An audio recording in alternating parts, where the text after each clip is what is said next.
Hello, everyone, and welcome to Around Town. I'm Elizabeth Graff. We're here today at Southern Pines, and there is a British soccer camp that's going on, and it's an all-week-long event, and there's a lot of kids out here, and I have Marge Alligood here with me, who brought two kids here today. Grandchildren. So tell me about, what do you think about this British soccer camp, and why did you bring your grandkids out here? Well, actually, the kids, one of them went last year, and he had so much fun, he wanted to come back this year, and he enticed the other one to join him. They are cousins. They are children of my sons, Russell and Philip, and they are Josh and Rhett. They are 6 weeks apart, but they look 2 years. They do. Wow, it's amazing height difference, and yeah. Right. So which one did you bring last year? I didn't bring him. His father did. Rhett came last year, the taller one. So what did Rhett think about the soccer camp? Well, he liked it, but he likes for me to stay with him. Don't leave. So sweet.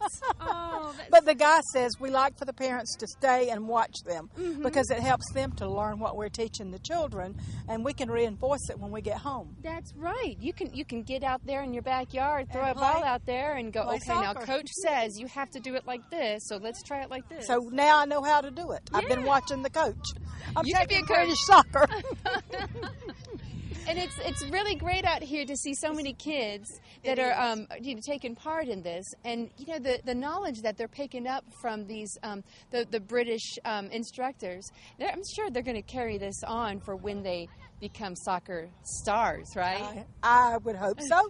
Who knows? They may get a soccer scholarship one day. It may pay for their college. Now, wouldn't that be great? Right? Oh, that'd be really great. Yeah, because that's really expensive. That is. It is. So your youngest grandchild that you brought out here today, what did he say when you said what's going to be going on today? Oh, well, he was delighted. Anything that Rhett does, Josh is right ready. They're almost inseparable because I've kind of babysat them since they were babies. Right. So they've been together all their life, and they love being together. If one does it, the other one wants to do it. So. Now I noticed you were really paying attention to what Coach over here had said to the kids. What were some of the things that you were listening to him say that you're going, okay, now we need to remember to do that? Okay, the coach was telling them how to dribble, and he was telling them to use the inside front of their foot to dribble. And he also told them to keep the ball as close to them as possible, and he's having them to dribble between these cups. And then he also taught them how to stop the ball by taking their foot and placing it on top of the ball. Yeah.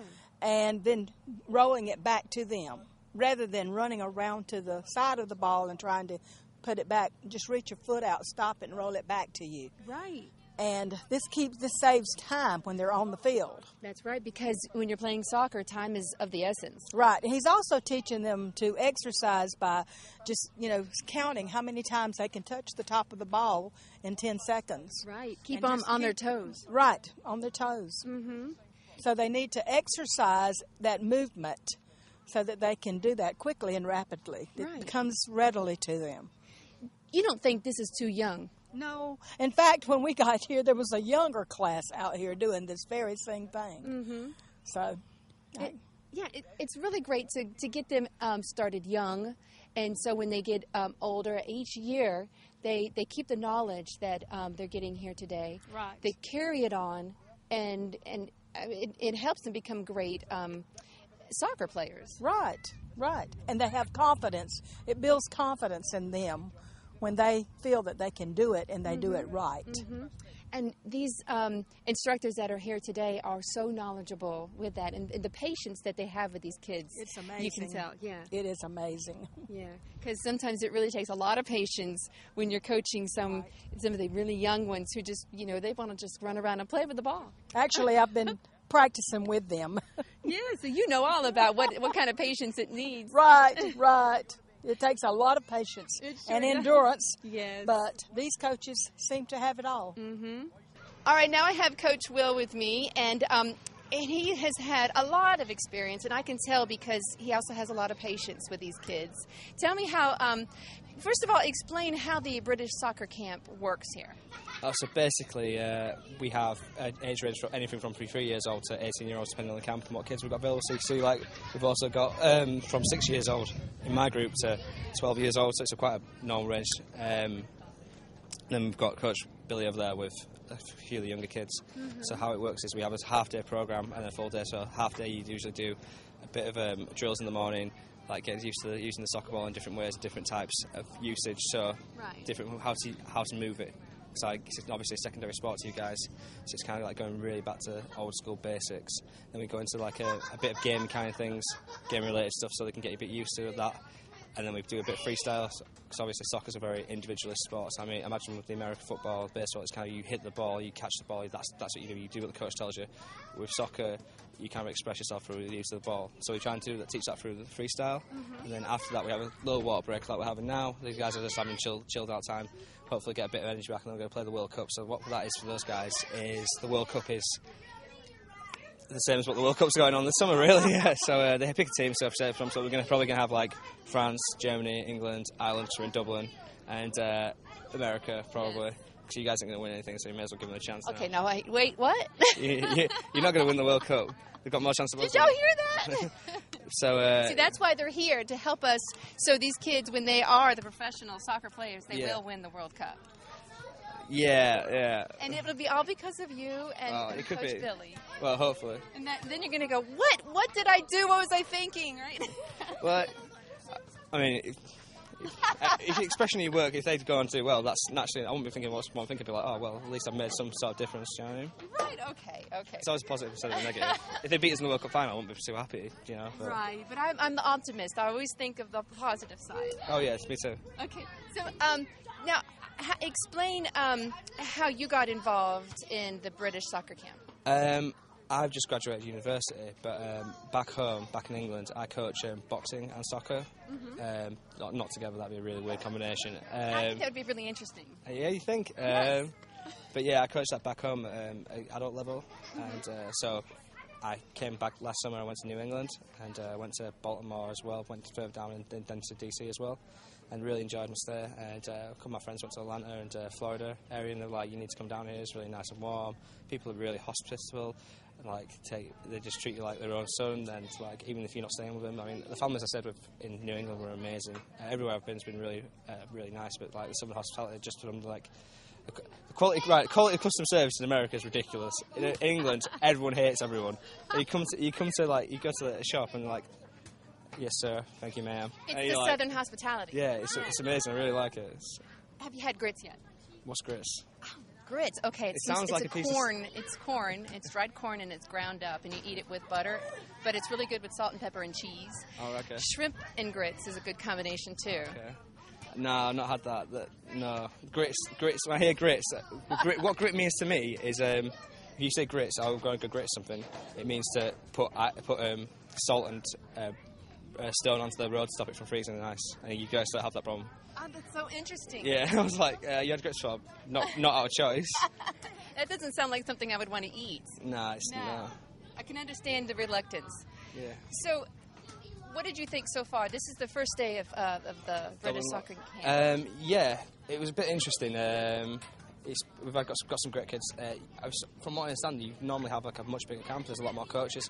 The more coaches it is, actually easier. The smoother it is, because we can get divided groups by ability and age and so on and so forth. But with two of us, we're making it work, and it's been good. We've got some good kids, and quite enjoying ourselves. I've noticed Billy's got the younger group, and you've got the slightly older group. Yeah, we rock paper scissors for that. Right? Yeah. Usually, I prefer the younger kids because you can do it. They just enjoy themselves no matter what happens. And with the older kids, you kind of like have to tailor themselves to if they want to do more fun games, or if they want to do technical stuff, or if they want to do freestyle stuff. You've kind of got to be jack of all trades from the older kids, and the young kids, you just got to make them laugh, which is easier, right? Yeah, and I noticed that when you're out there, you're like one of the kids too. You do have a bit of authority, but you can really relate to them and them to you. Oh yeah, that's cool. I've got like this mental age of a 14-year-old boy, so I imagine it's not too hard for me to get down to that level, you know. Now, how do you remember all their names? Oh, I know you noticed you were not just calling their numbers, but you were, calling out their names too. Oh, I write them on the soccer ball, so once you've written something, you kind of like, that's the subconscious memory, isn't it, working? And then obviously the more you say it, the more you remember. Right. So, and plus you don't have the senioritis yet. Senioritis? Yeah, just when you start forgetting things. Oh, right. You're too young to know what that is. See, but that is something I do remember. How old do you think I am? In the 20s. Oh, in the 20s, cool. Well, everyone I've met in America since like, oh, you're like 19, 20, and I was like, I'm almost 25. Oh gosh, he's so old, 25. I know, right? Quarter of a century. Yeah. Cheers. All right, well, thank you so much for talking with us. It's all right, Norris. Thank you very much for having us. Yeah, this is really great, and it's really great for the kids too. Yeah, well, hopefully next year it'll be a lot bigger and a lot better. Because I mean, the more people we come, we can do more things. You see, because we've got like coaching clinics, we've got other facilities. Because we have a thing called Tetra Brazil. So you've seen like we did like the freestyle practice before. Right. I can only do so much because I'm a defender, so I don't really do much freestyle. I can do bits and bobs off the top of my head. But we've got like the Brazilians as well that just do everything with no questions asked. Absolutely perfect. But yeah, the more people come, the better things get. Do you get to pick where you come? Do I get to pick next year? Next year, I won't come back next year because I'll be an old man having a real job, unfortunately, in nice and sunny England. Oh. Wonderful tan, all this lot. Yeah. Oh, yes, where they get a lot of sun over there. I like the rain. Yeah. I don't like the rain. No one likes the rain. But then you need to come back. I'll try to. All right. Well, thank you so much. Very nice to meet you. And you Thank have very fun. much. You too. All right, now I have Billy, and he's also another British coach here. And so your group, you only have two, but that doesn't mean that it's easier, right? Your age group is a little different. No, my age group, I have the younger ages. So this morning I've already had 2 to 4 year olds, and now I've got the 5 and 6 year olds who are just over there. I mean, with the younger ages, they tend to, what they want to do is they just want to get the ball and kick and run. So when we're trying to teach them little things like dribbling, keeping the ball close, that's completely alien to them. All they want to do is just get it and see how far away they can go. Right. So that's what we've had this morning. But with these are, a lot of the people, it's their first time playing soccer, especially at this age. Mm-hmm. So it's just all about teaching them the basics, really, trying to get the simple skills so that when they go and play recreational matches, when they go and play at school in recess and whatever, then by that time they know what they're doing. They can play and they can fit in comfortably.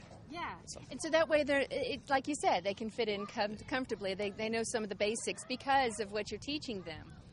For instance, I was talking to the grandmother to the two kids that you're coaching right now, and she likes to also coach them. Yeah, during the days off, and she was saying, he said that you try to touch the ball as quick as you can and keep the ball close to you, put your ball on top. So you're also teaching the parents too. Yeah, I mean our curriculum whilst we're out here is very much technique based. At home, most of the children I coach have already been playing. Well, they're 8 years old, but they've already been playing for 5 years solidly. So then it's a lot more about how they work in a game, things like throw-ins and how that works in an actual match scenario. But here it's all about techniques, getting the basics, the fundamentals, basically keeping the ball close to your feet. That's what we want to do. Keep the ball close to your feet so that no one else can get it. Teach them that their ball is their ball. They want to try and make sure it's their ball for as long as possible. Mm-hmm. And then just throughout the week we'll progress. We've got a couple of sessions on passing, so basically just the basics, short passes so they can move around, get the ball, and shooting as well, obviously, so they can score goals, which is, at this age, that's all anyone really wants to do. Right. Now, I have to tell you, I know there's a lot of women out there that are listening to your accent and just are melting with you, Billy and Will. And tell me about your experience with soccer before you joined the British soccer camp. Well, I've been playing since I was about 8 years old, 9 years old. I played for my local team, Shifnal Town. I imagine that's the first time that's ever been said on American television. I played for them until I was 17 or 18. I captained them for a couple of years, and then my little brother, he's 11 now. He also played for their youth team, so I've been coaching him since I was about 13 or 14. And then also at high school, we didn't have a team until my senior year, until 12th grade. But I played then and coached some of the younger kids whilst we were there.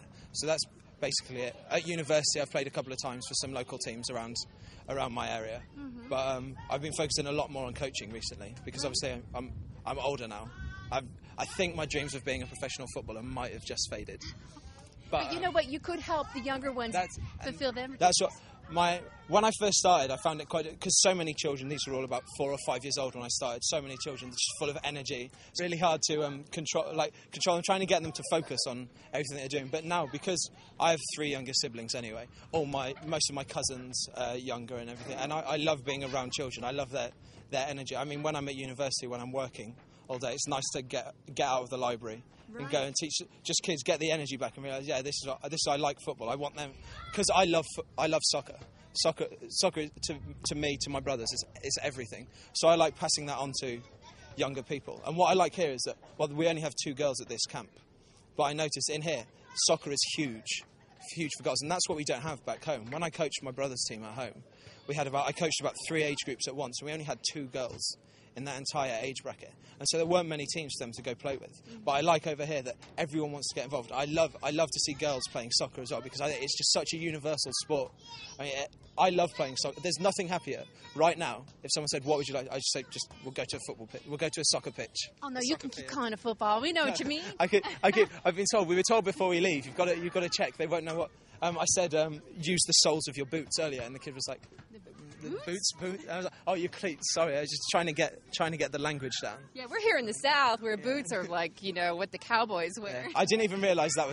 I didn't know what cleats were until I came in. They were like, oh, this cleats. I was like, oh, okay. I thought cleats were what they used for baseball and things like that, and so I thought they were different. But then they came like, boots. What do you mean your boots? And I was like, oh, okay, sorry. By the end of this week, I should have the hang of it. I should be able to. I can speak like a proper Georgian by the end of this week, maybe. And maybe they'll carry the British speech with them too. That's what I hope. Just a little bit. Just a little bit of training. Yeah, a little. That's what I can do. I can live with that.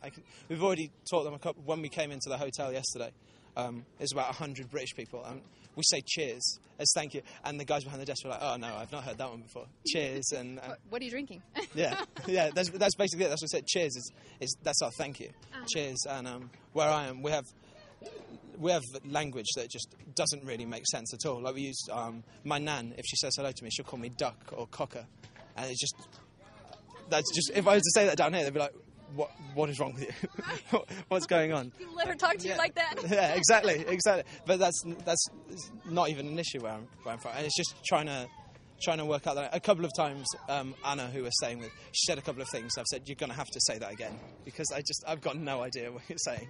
Yeah. But more or less it's the same. But I'm sure it's the same, Okay, what did you just say? Yeah, me and Will particularly, he has a northern accent from England, and we've said a couple of things, or said some things like in British to each other, and Anna and her brother have been like, what on earth are you talking about?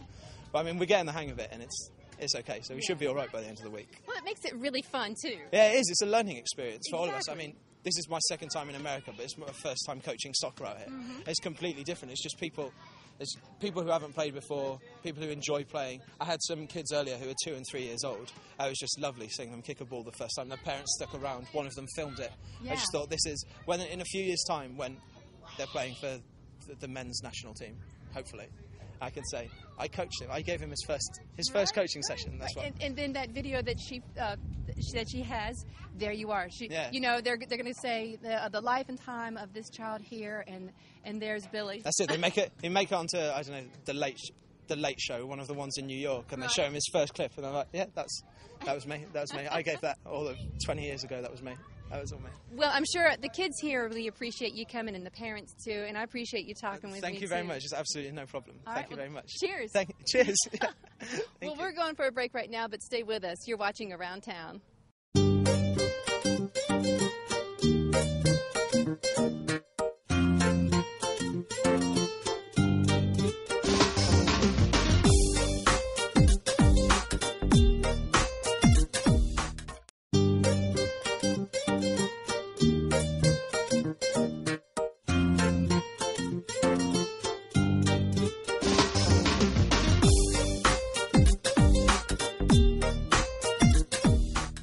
All right, now I have another parent here with me, Brad Portwood, whose daughter is playing soccer behind us, Elena. And what made you decide to get Elena signed up for this? Well, she's been playing rec soccer for 2 years now, and she really loves it. So we thought, the more help she could get at it, and the more practice that it usually takes her a couple games to get back in the hang of it after being off. So, soccer camp was the best idea. Yeah, definitely. So how old is she? She's 6. She'll be 7 in July. Yeah. So she's done how many years of rec soccer? 2 years. 2 years. And she does pretty good, when she gets back into it. It's like I said, it takes her 2 or 3 games to get back into it, but once she gets back into it and get used to it again, she does really well. Yeah. So we figured, the less time off, the better she'd do. Is this her first time doing the British soccer Her first camp? time doing the British soccer camp. Awesome. So she's having a good time with it. So I've noticed you're here watching, and what do you think so far? I'm really impressed with it. I mean, they're doing a great job. It's a really good camp, from what I can tell. So, I mean, I'm really happy with it.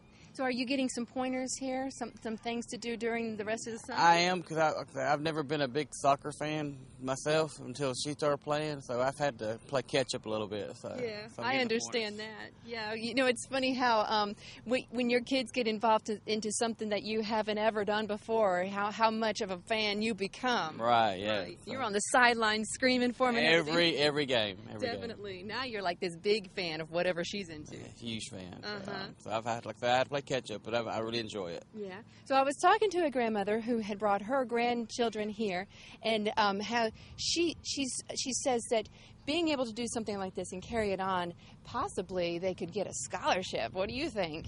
I'm not really looking that far down the road yet, but I mean, if she sticks with it, I mean, she's pretty good at it. So if she sticks with it, and who knows, we'll see. Yeah, does she look like she's having a good time too? She really does. I mean, she's all out, no matter what she's doing. She's fully into it. So. Yeah. So how was she this morning before you brought her over? A little nervous because it's her first time and she hadn't played in a while, so she was a little nervous. But once she got out on the field and started getting another coach and everything and getting playing, she's been great. Mm-hmm. And I bet she's going to look forward to it every morning for this camp. I'm sure she will. Yeah. All right. Well, thank you so much. Thank you. I appreciate it. Okay, so now I have Laura Tyler here with me. Son is Benjamin. And tell me about what made you decide to bring Benjamin out here today?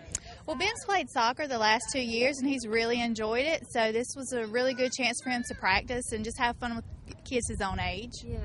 And, they really learn a lot when they're out here today, too. Mm-hmm. They do, and the rec seasons are good, but they're short, and they only have so many practices, so there's not a lot of other opportunities for them to practice. Mm-hmm. And plus, when they've got that space of time when they're not doing soccer, it's easy to forget the fundamentals. It is. He plays other sports, but they're completely different, so it's good. He's really, really likes soccer, so it's good that he gets to do this.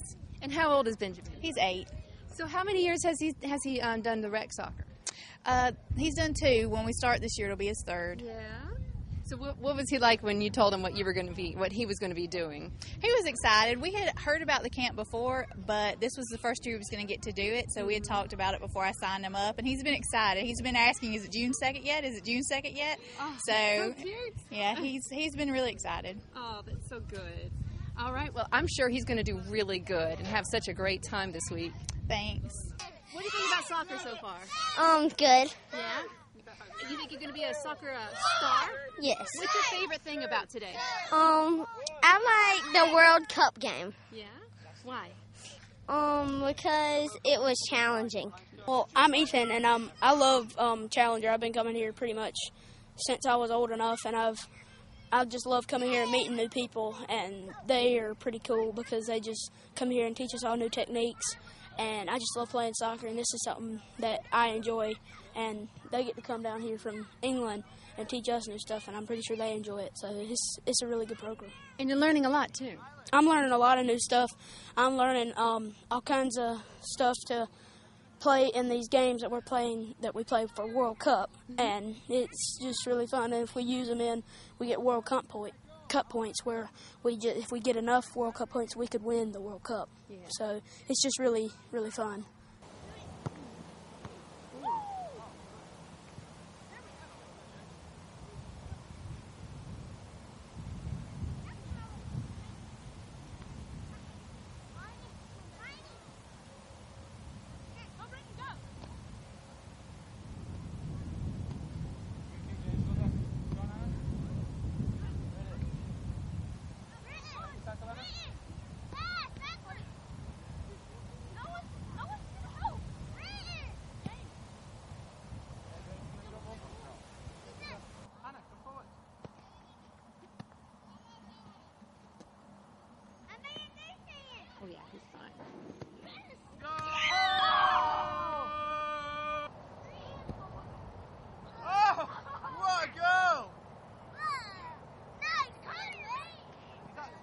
say Oggy, you say Oi. Oggy!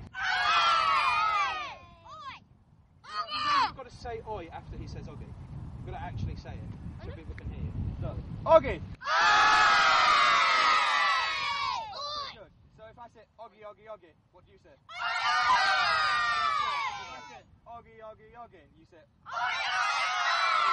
want to see a big oosh. Can you try that, okay? Oggy! No, let's try it again. So it'll go, let's just Coach Billy, I'll help you out. Oggy! Oi! Oggy, Oggy, Oggy! Oi, oi, oi! Oosh! Right, Stu, give it a go. Oggy! Oggy, Oggy, Oggy! That's not loud enough. That's not loud enough. This is the World Cup. Thousands of fans, people screaming your name, including her. Let's have a go. Oggy! Oggy, Oggy, Oggy! US men's national team. Very good, very good. Well, this was really great. A lot of kids having fun learning soccer the British way. Thanks for joining us, and we'll see you next time on Around Town. Cheers.